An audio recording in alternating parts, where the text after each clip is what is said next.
It's a tale of two cities in Tulsa tonight, and the country is watching. Some are eagerly awaiting the arrival of the president after a 3-month hiatus from his rallies. Others are worried it will be a coronavirus super spreader. Channel 8's Tyler Butler joins us outside the BOK Center with a new setback for a lawsuit trying to enforce CDC guidelines at the rally. They're trying to make that happen. Tyler?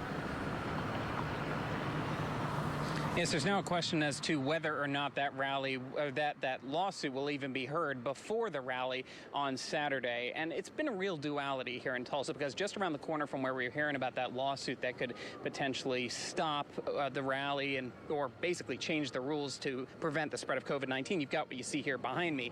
People that are out here right now, not trying to, but soon will be trying to sleep on the sidewalk there, not having trouble because of discomfort, but because of excitement. A roadblock was thrown in front of the Trump train today when Tulsa attorneys Clark Brewster and Paul DeMuro filed a lawsuit against the BOK Center management. Such a collection of people in such tight quarters would result in a super spreader event. Brewster, no stranger to the Trump administration after representing Stormy Daniels, says the organizers are aware of the threat but seem to not be taking many precautions. He hopes a lawsuit will force them to follow CDC guidelines on social distancing and masks. The rally organizers even knew enough about the risk that they're asking people to attend to sign a waiver.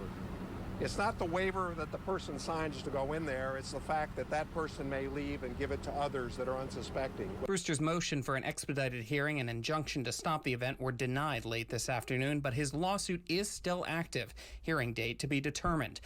For their part, the BOK Center said in a statement today that they've been told by government officials that they are in compliance with all state restrictions, but add, in the event that the governing authorities impose new restrictions, we will notify event organizers immediately. We are the land of the free and home of the brave, but you have to have the bravery to get the freedom. People camping out for President Trump don't share Brewster's health concerns. In fact, they see a double standard between protesters and rally-goers. They have one standard for Trump supporters and another standard for protesters. Okay, so that really tells you what's really going on right there. One city, two stories, and a country waiting to see what happens next. Mayor Bynum said today he will not be blocking the event on the grounds of the civil emergency, saying that action was taken earlier this year as a way to protect our hospitals from a potential surge.